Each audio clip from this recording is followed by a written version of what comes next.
नमस्कार, स्वागत है आप सभी को आपके अपने चैनल प्रजापति हेल्थ केयर में। दोस्तों, आज मैं बताऊंगा बिहार में एएनएम बहाली अगस्त 2025। एएनएम की बहाली को लेकर के बिहार सरकार से लगातार मांग की जा रही थी कि एएनएम की बहाली निकाला जाए। आखिर बिहार सरकार ने उनकी मांगों को सुन ली है और बिहार सरकार ने एएनएम की बहाली कि अगस्त 2025 में उनकी अधिसूचना जारी कर दी है। आइए हम जानते हैं कि आवेदन फॉर्म किस तारीख से भरे जाएंगे और उसकी अंतिम तिथि क्या है, शैक्षणिक योग्यता कितनी होनी चाहिए और इसकी समायोजन की पूरी प्रोसेस बताऊंगा, ज्वाइनिंग की पूरी प्रक्रिया बतलाऊंगा, है ना। चलिए हम जानते हैं बोर्ड पर विस्तार से। दोस्तों, मैंने बोर्ड पर अंकित इसलिए किया है कि आप सभी को समझाने में हमें भी सहूलियत होगी और आप भी अच्छी तरह से समझ पाएंगे, जान पाएंगे। दोस्तों, बिहार सरकार ने एएनएम की बहाली बिहार में कुल 5006 पदों पर बहालियां निकाली हैं, जिसमें पदों का विवरण इस प्रकार है। एएनएम 3 कैटेगरी में अलग अलग पदों पर बहालियां निकाली है, जिसमें जो फर्स्ट एएनएम जो है लिखा हुआ है, जो कि HSC का मतलब होता है हेल्थ सब सेंटर, यानी कि स्वास्थ्य उपकेंद्र, जो कि इनकी जो रिक्त पद है 4197 रिक्त पदों पर बहालियां होंगी। किनकी होगी? एएनएम HSC यानी कि हेल्थ सब सेंटर यानी स्वास्थ्य उपकेंद्र पर एएनएम की जो बहालियां होगी। इनकी जो बहालियां होती है ग्रामीण स्तर पर स्वास्थ्य केंद्रों के लिए इनकी बहालियां होती है, स्वास्थ्य उपकेंद्रों के लिए। और इनकी जो कार्य है कि गांव-गांव में जा करके लोगों की स्वास्थ्य की जांच करना, है ना, या फिर अस्पताल में इनकी जो कार्य है कि गर्भावस्था के दौरान महिलाओं की देखभाल करना, है ना, उसके अलावे टीकाकरण में मदद करना, परिवार नियोजन कार्यक्रम में मदद करना। इस तरह से बहुत सारे ऐसे स्वास्थ्य योजनाएं हैं, उसमें इनकी अहम भूमिका होती है, जो कि यह मदद करती है। ठीक है, तो इनकी जो बहालियां होती है ग्रामीण स्तर पर होती है ना, ग्रामीण स्तर पर स्वास्थ्य उपकेंद्रों में की जाती है एएनएम की, जिनके कुल रिक्त पदों की संख्या 4197 है एएनएम। दूसरा एएनएम की जो है RBSK यानी कि राष्ट्रीय बाल स्वास्थ्य कार्यक्रम, जिनकी कुल पदों की संख्या 510 है। इनका भी बहाली जो होता है शहर में नहीं, गांव में, माने स्वास्थ्य केंद्रों में, चाहे वो कम्युनिटी हेल्थ सेंटर हो, चाहे वो प्राइमरी हेल्थ सेंटर हो, उनमें इनकी बहालियां की जाती है। और खास करके ये मोबाइल हेल्थ टीम या फिर ब्लॉक स्तर पर इनकी तैनाती की जाती है। और इनके जो कार्य होते हैं स्कूलों में, आंगनबाड़ी केंद्रों में जाना और बच्चों की 18 साल तक, 0 से लेकर 18 साल तक के बच्चों की स्वास्थ्य की जांच करना, है ना, जैसे पोषण को देखना है ना, आँख की जांच करना, दांत की जांच करना, नाक की जांच करना, है ना। इस तरह से जितने भी बच्चों में होने वाले बीमारियां हैं उसके बारे में यह जांच करती है, जो कि 510 पद उनके लिए सृजित किए गए हैं, अलग अलग पद का डिवाइडेशन हुआ है। और तीसरे जो एएनएम है, ये तीनों एएनएम ही है। तीसरा जो एएनएम होता है जिनकी बहालियां 299 पदों पर होगी, जो कि NUHM मतलब नेशनल अर्बन हेल्थ मिशन यानी कि राष्ट्रीय शहरी स्वास्थ्य मिशन के तहत इनकी बहालियां होगी।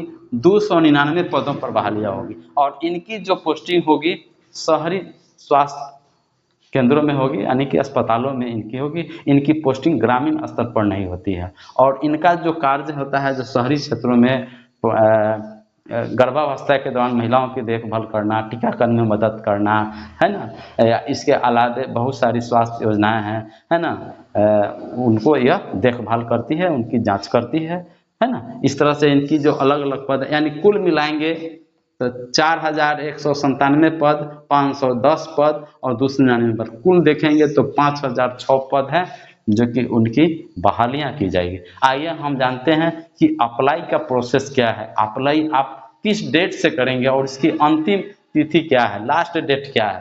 तो आपको मैंने बताया है कि बिहार सरकार ने नोटिफिकेशन जारी कर दी है क्योंकि 14 अगस्त का नोटिफिकेशन जारी हुआ है। तो आपकी जो अप्लाई होगी 14 अगस्त 2025 से लेकर के 28 सितंबर 2025 तक आप आवेदन कर सकते हैं। तो 14 अगस्त से जो आप आवेदन होगा वह सुबह के 6 बजे से आपका होगा, है ना। और लास्ट जो आपका आवेदन होगा वह 28 सितंबर 2025 शाम के मात्र 6 बजे तक ही आवेदन एक्सेप्ट किए जाएंगे। ठीक है, तो याद रखिए 14 अगस्त 2025 से लेकर के 28 सितंबर 2025 तक लास्ट डेट है, शाम 6 बजे तक।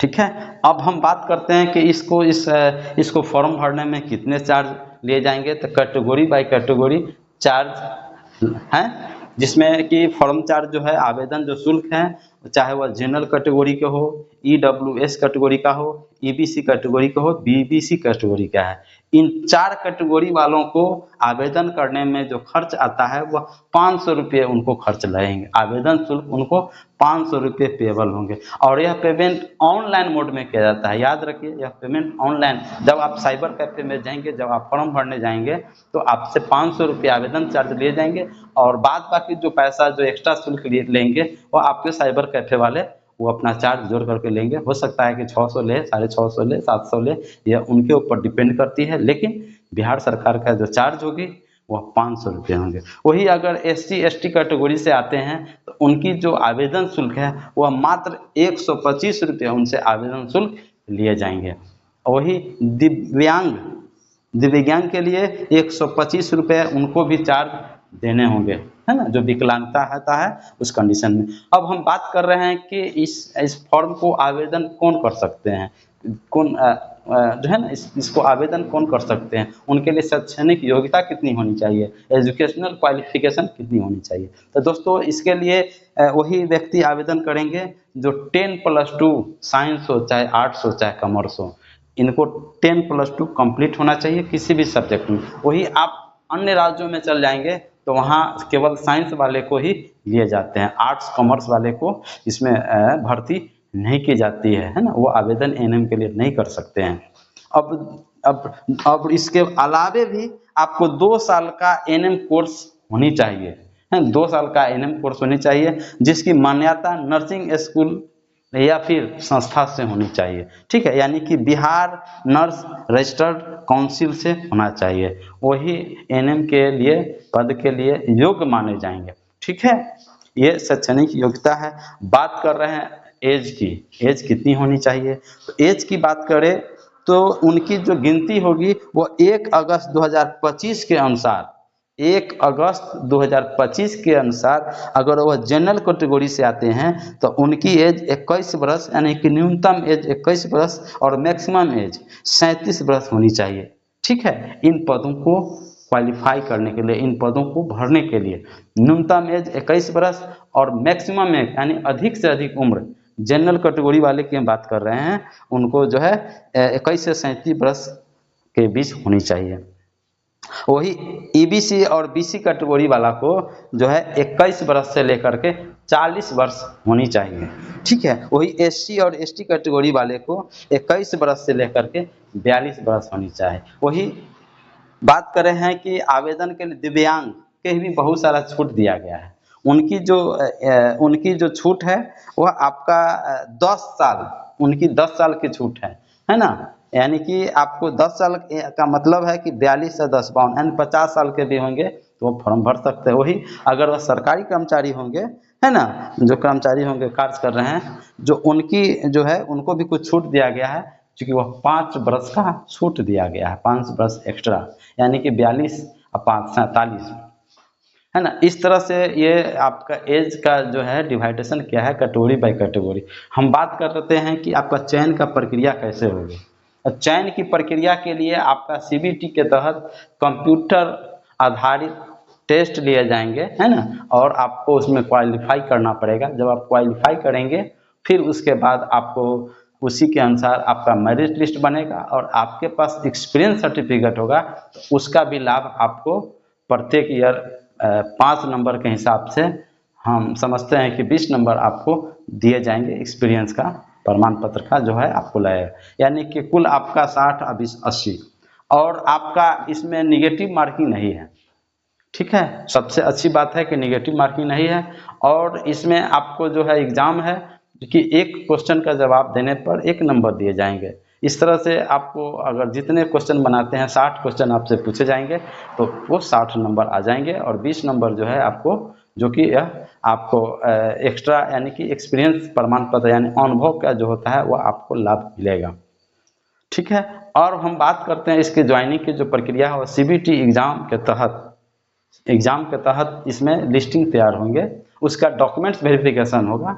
डॉक्यूमेंट्स में आपका एनएम की सर्टिफिकेट होनी चाहिए, मैट्रिक का प्रमाण पत्र होना चाहिए जिसमें एज, डेट ऑफ बर्थ उसमें अंकित हो, है ना। दूसरा हो गया कि इंटर का जो आपको सबमिट करना है, लगाना है, और आपको जो एनएम का कोर्स किए हैं वो सर्टिफिकेट आपको लगाना है, आधार कार्ड देना है, पैन कार्ड देना है ना। वोटर आई कार्ड भी आपसे मांगे जा सकते हैं अथवा नहीं।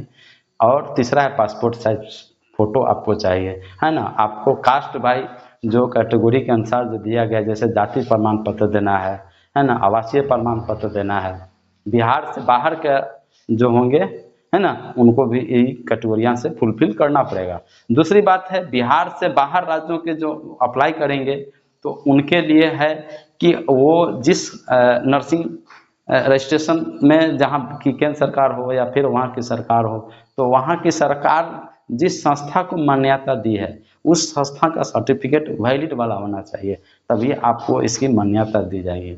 दोस्तों, अगले वीडियो में संभवतः मैं समझता हूँ कि आपको इन चीज़ों की जानकारी आपको मिली है, जो कि आपको काफ़ी आपके लिए कारगर साबित होगी। और आपने अभी तक आवेदन नहीं किया है तो कल आप जाकर के आवेदन कर दें, क्योंकि आपके धीरे धीरे समय आपको निकलते जाएंगे, और आप खुद से तैयारी करें। आपको पास समय है, आप अपने बुक मटेरियल खरीद लें, है ना। ऑब्जेक्टिव क्वेश्चन से रिलेटेड है, चूँकि सीबीटी है, इसमें आपको सब्जेक्टिव क्वेश्चन नहीं पूछे जाएंगे, इसमें आपको लिखे नहीं, क्योंकि आपको 4 ऑप्शन है, बहुविकल्पीय रहेंगे, एक क्वेश्चन का 4 विकल्प रहेंगे, है ना। और इसमें आपको कंप्यूटर पर इंग्लिश और हिंदी दोनों मीडियम से में आपको रहेंगे, और इसमें आपसे पूछे जाएंगे। दोस्तों, वीडियो कैसा लगा कमेंट्स करके बताएं। वीडियो पसंद आता है तो लाइक करें, सब्सक्राइब करें, और वीडियो को अधिक से अधिक शेयर करें। आप लोग स्वस्थ रहे ऐसी हम कामना करते हैं। जय हिंद, जय भारत।